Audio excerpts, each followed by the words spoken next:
Morning student. और हम आज इंटीग्रल की बात करेंगे, इनडेफिनिट इंटीग्रल्स, और उन्हीं क्वेश्चंस को आगे बढ़ाएंगे। और हमें उम्मीद है कि आपने ये फॉर्मूले याद कर लिए होंगे और आज हमने आपके लिए क्वेश्चन सिलेक्ट किए हैं। इन क्वेश्चंस को हम सॉल्व करेंगे। और क्वेश्चन नंबर 1 हम देखते हैं, integral of x cube minus 1/x² dx। ये इंटीग्रेट करना है, हम इसको अलग अलग डिवाइड कर लें तो ये आपका हो जाएगा x³ माइनस 1/x² dx।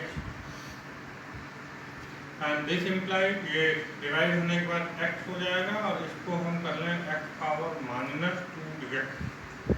और अब हम इसको इंटीग्रेट कर लें तो x का इंटीग्रल हो जाएगा x⁻²/2 एंड माइनस, यहाँ x⁻² प्लस 1 करेंगे तो -1 आएगा, तो x⁻1/-1 प्लस की कांस्टेंट हम लगाते हैं तो आंसर हमारे पास आएगा x²/2 माइनस प्लस x⁻1 को हम 1/x लिख लें और प्लस c। इस तरीके से क्वेश्चन नंबर 1 का आंसर आपको मिल जाएगा बच्चों। और हम यहाँ पर सेकंड क्वेश्चन अब लेते हैं और बहुत आसान सा क्वेश्चन है। यहाँ पर 2 नंबर का, यहाँ पर है ax² plus bx plus c into dx। इनको हम अलग अलग कर लें तो ax² dx plus integral of bx dx plus integral of c dx। हमने तीनों के इंटीग्रल अलग अलग कर लिए और कांस्टेंट हम आगे कर लें और उसके बाद वेरिएबल का हम इंटीग्रल करें तो हो जाएगा x² dx प्लस b हमने आगे कर लिया, कांस्टेंट है तो हो जाएगा x dx और प्लस c कांस्टेंट है हमने आगे कर लिया तो dx। तो ये x² का इंटीग्रल हो जाएगा x³ प्लस b और x का इंटीग्रल हो जाएगा x²/2 प्लस c और dx है, dx का इंटीग्रल हो जाएगा x। और यहाँ पर एक कांस्टेंट हम c लिख दें, c की ऑलरेडी लिखा है तो हम उसको कांस्टेंट को c1 बोल देंगे। तो हमारे पास ये आंसर आ जाएगा ax³ plus bx²/2 plus cx plus c1 and this will be answer। चलिए बच्चों, हम अब ले रहे हैं क्वेश्चन नंबर 3। और क्वेश्चन नंबर 3 है हमारे पास integral of x³ minus x² plus x-1/x-1 dx। यहाँ पर हम देखें तो डायरेक्ट हम इंटीग्रल स्टार्ट नहीं कर सकते हैं, यहाँ पर हमें पहले फंक्शन को सॉल्व करना पड़ेगा। इसके लिए हम न्यूमरेटर के फैक्टर करें, इसमें से x² कॉमन ले लें तो हो जाएगा x-1 प्लस 1 कॉमन ले लें तो x-1/x-1 dx। और x-1 हम दोबारा से कॉमन लेंगे तो बचेगा x² प्लस 1/x-1 dx। और इस तरीके से x-1 और x-1 आपस में कैंसिल हो जाएगा और हमारे पास जो फंक्शन बचेगा वो होगा x² प्लस 1 dx। इसको हम सेपरेट कर लें तो x² dx प्लस 1 dx। तो इंटीग्रल हमारा x² का इंटीग्रल हो जाएगा x³ प्लस 1 dx का हो जाएगा x और कांस्टेंट हम c प्लस कर देंगे। इस तरीके से बच्चों आप ये क्वेश्चन कर लेंगे और आंसर ये आपका आ जाएगा। चलिए बच्चों, हम अब क्वेश्चन नंबर 4 ले रहे हैं और आप देख रहे हैं एमपी में 2014 और 2015 में पूछा जा चुका है। इसका मतलब क्वेश्चन अच्छा है, इम्पॉर्टेंट है। क्वेश्चन नंबर हम 4 की बात कर रहे हैं तो integral of sec(x) minus tan x। ये भी थोड़ा सा टेक्निकल क्वेश्चन है, यहाँ पर हमें डिनोमिनेटर का रेशनलाइजेशन करना पड़ेगा और तभी हम इसको आगे क्वेश्चन सॉल्व कर पाएंगे। तो sec(x) माइनस tan x और हम यहाँ पर sec x plus tan x का न्यूमरेटर में मल्टीप्लाई करें और sec x plus tan x का डिनोमिनेटर में मल्टीप्लाई कर दें तो ये आपका हो जाएगा ऊपर sec x plus tan x upon नीचे a minus b into a plus b का फॉर्मूला लगा देंगे तो ये हो जाएगा a square minus B square, तो हो जाएगा sec square x minus tan square x। और बच्चों आपको ये पता होगा ट्रिग्नोमेट्री का फॉर्मूला होता है और इसकी वैल्यू 1 होती है, तो ये हमारे पास आ जाएगा अंदर यहाँ पर हम sec x के अंदर मल्टीप्लाई कर देते हैं तो ये हो जाएगा sec square x plus sec tan x upon 1 degree. यहाँ रीजन लिखना चाहें तो हम लिख दें because sec square x minus tan square x equal to 1। तो अब हमारे पास जो फंक्शन सॉल्व होके आया वो आया sec square x plus sec tan x dx और हम इसको कैलकुलेट कर लें तो ये आपका हो जाएगा sec square x dx plus sec tan x dx। और sec स्क्वायर x का इंटीग्रल बच्चों होता है tan x, आपको पता होगा तो ये हो जाएगा tan x और sec tan x का इंटीग्रल होता है sec x, तो ये आपका हो गया sec x प्लस c। और ये बच्चों क्वेश्चन आपका दोनों तरीके से इम्पोर्टेंट है, ओटी में भी क्वेश्चन पूछा जाता है या हम कहें वन वर्ड में क्वेश्चन पूछा जाता है और शॉर्ट आंसर में भी क्वेश्चन पूछा जाएगा। तो आपको आंसर थोड़ा सा ध्यान देना है कि इसका आंसर आपका होगा tan x plus sec x plus c, या अगर आप इसको आगे भी कभी कभी लिखा होता है sec x plus tan x plus c, उससे कोई फर्क नहीं पड़ता। इस तरीके से ये क्वेश्चन आप सॉल्व कर लेंगे। और अब हम क्वेश्चन नंबर ले रहे हैं 5 और क्वेश्चन नंबर 5 आप यहाँ पे देख पा रहे हैं integral of x power 2/3 plus 2 to the power x minus 1/x dx। बहुत सिंपल सा क्वेश्चन है, वन वर्ड का क्वेश्चन है और अगर हम इसको सेपरेट कर लें तो x power 2/3 dx plus 2 to the power x dx minus 1/x dx। हमने सेपरेट कर लिया सारे फंक्शंस को और अब हम इसको इंटीग्रेट कर दें x पावर 2/3, तो यहाँ फॉर्मूला लगेगा x पावर n का, integration of x power n होता है x power n plus 1/n plus 1। सभी बच्चों को ये पता होगा integral of x power n dx equal to एक पावर प्लस हो जाती है और उतने से ही यहाँ पर डिवाइड हो जाता है। वैसे तो आपको पता है लेकिन मैंने फिर भी लिख दिया है यहाँ पे, तो यही फॉर्मूला यहाँ लगेगा x पावर 2/3, इसमें 1 प्लस करेंगे तो 2/3 प्लस 1 तो हो जाएगा 5/3, तो x पावर 5/3 और जो पावर आती है उतने से ही हम डिवाइड कर देते हैं। 2 कांस्टेंट है, आगे आ जाएगा e to the power x का इंटीग्रल e पावर x ही रहता है और 1/x का इंटीग्रल होता है log x, तो हम इसको कर दें log x और साथ में कांस्टेंट जरूर यहाँ पे लगाना होता है इंडेफिनिट इंटीग्रल में, तो हमने प्लस c अप्लाई कर दिया 5/3 का, ये आ जाएगा 3/5, तो 3/5 x power 5/3 plus 2 e power x minus log x plus c and this is answer. बहुत सिंपल सा क्वेश्चन था, वन वर्ड में पूछा जा सकता है, आप देख पा रहे हैं एनसीईआरटी का क्वेश्चन है।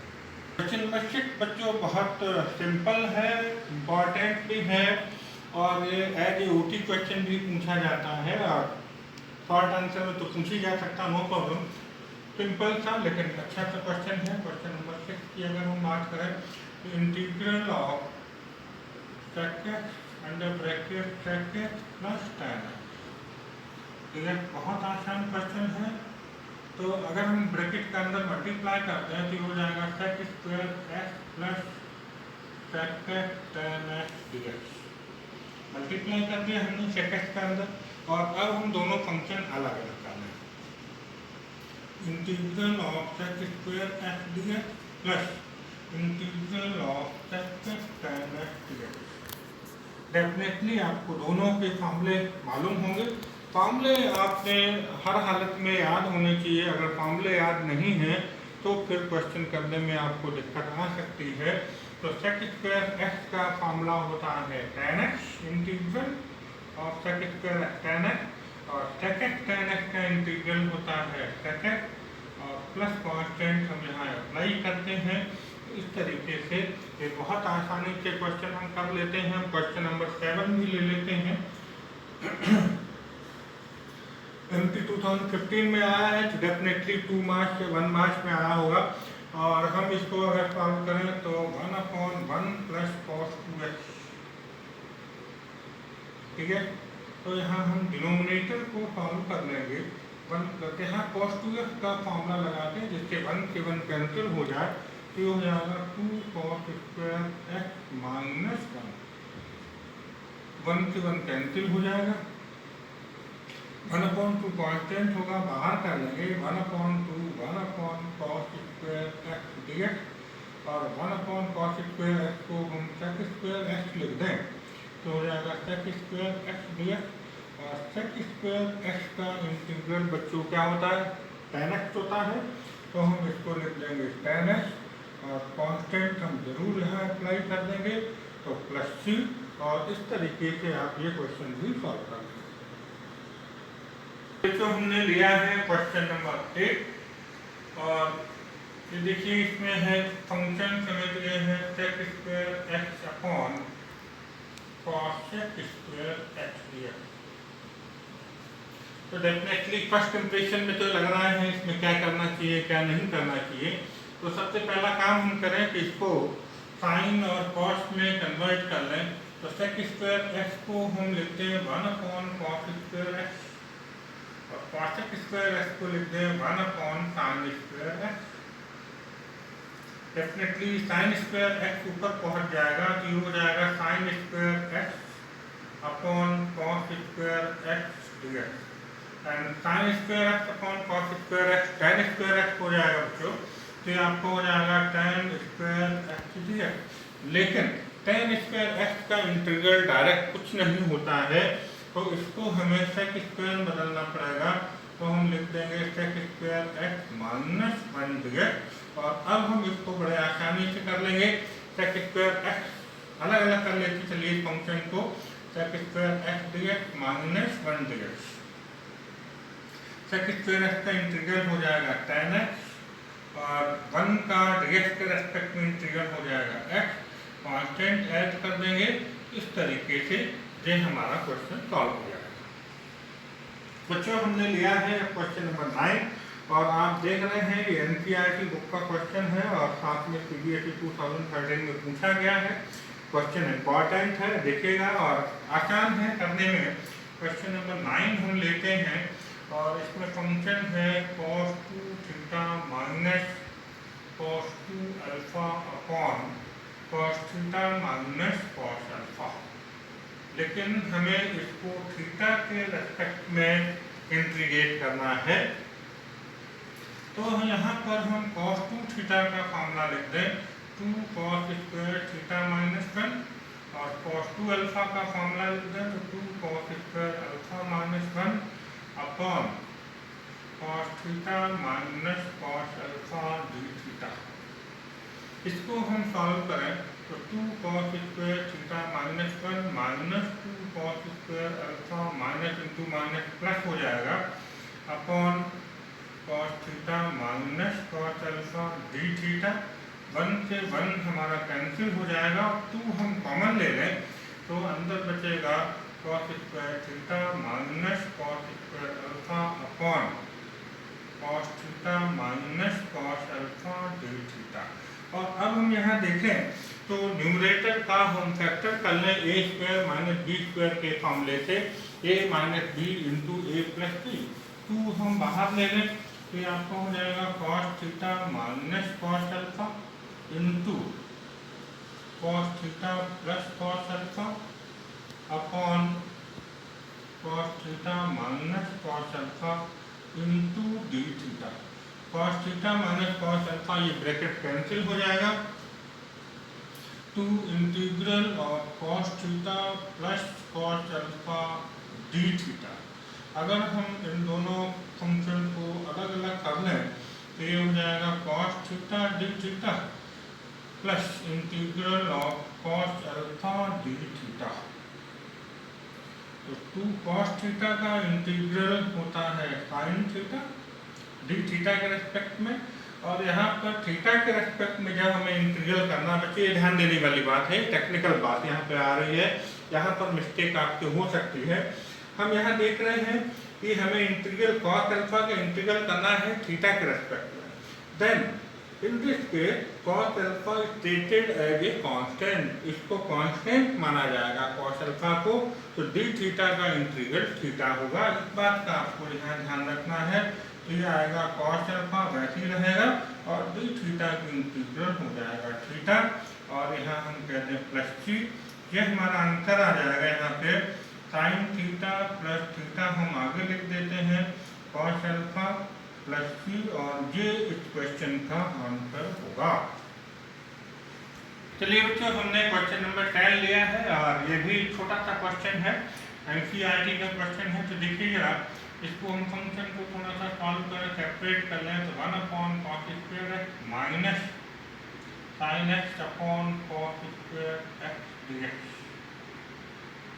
हम ये 1/cos स्क्वायर एक्स को लिख देंगे sec square x minus sine x upon cos x को हम लिख दें tan एक्स, और 1/cos एक्स जो बचेगा उसको हम लिख दें सेक एक्स।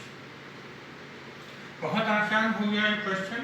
इन दोनों को अलग अलग कर लें हम, sec square x dx minus integral sec x tan x dx. तो सेक स्क्वायर एक्स का इंटीग्रल बच्चों tan एक्स हो जाएगा और minus sec x tan x का हो जाएगा सेक एक्स प्लस सी, और ये आंसर आ जाएगा। तो इस तरीके से आप ये क्वेश्चन बहुत आसानी से कर लेंगे।